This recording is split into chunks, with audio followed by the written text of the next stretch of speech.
జయ శ్రీమన్నారాయణ. మనుషులకు ఆభరణములు, వస్త్రములు, మాలికలు, చందన పరిమళాలు కాదు అలంకారాలు. ఉత్తమ గుణములు, లోకానికి హితము ప్రియము కలిగించే మాటలే ఆభరణములు. ఈ రెండింటికి ముందు మిగిలినవి వెలవెలబోతాయి అనే సూక్తి చదివిన తర్వాత చిన్నప్పుడు రేడియోలో మేము వినేటువంటి శ్లోకము, దాని తెలుగు అనువాదం గుర్తుకు వచ్చి మీతో పంచుకోవాలనిపించింది.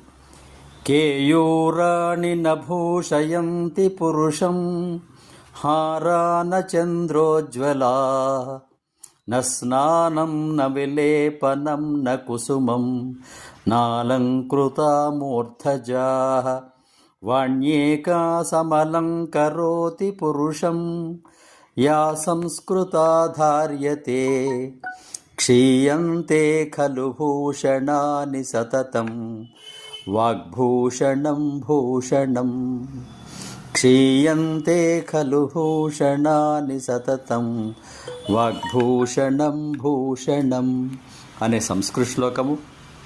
అలాగే ఏనుగు లక్ష్మణ కవి రచించిన తెలుగు అనువాదం.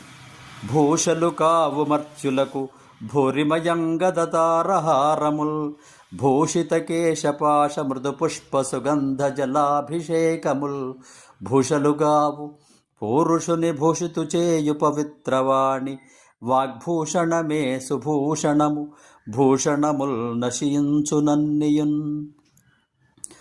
కాబట్టి శరీరానికి అలంకరించుకునేటువంటి ఆభరణాలు, వస్త్రాలు, మాలికలు, చందనము, పరిమళాలు ఇవన్నీ కూడా నిజానికి నోరు విప్పనంత వరకే మనకు గౌరవాన్ని ఆపాదింపచేస్తాయి. కానీ ఒక్కసారి మన నోరు విప్పిన తర్వాత, మన సంగతి తెలిసిన తర్వాత ఇవన్నీ కూడా ఎప్పుడు కానీ గౌరవాన్ని కలిగించవు. అందుకోసమే ఉత్తమ గుణములు కలిగి లోకానికి హితం చేసేటువంటి, ప్రియాన్ని కలిగించేటువంటి మాటలే అసలైన ఆభరణాలు. మిగతా ఆభరణాలన్నీ కూడా నశిస్తాయి.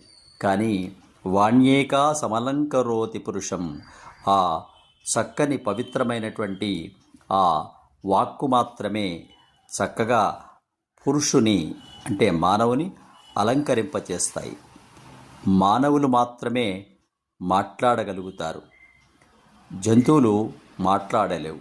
కావున ఆ మాటకున్న విలువను, దాని పరిశుద్ధతను చూసి ఆచితూచి మాట్లాడండి. సబ్స్క్రైబ్ ఆచార్య శ్రీ సూక్తి ఛానల్. శుభం భూయాత్.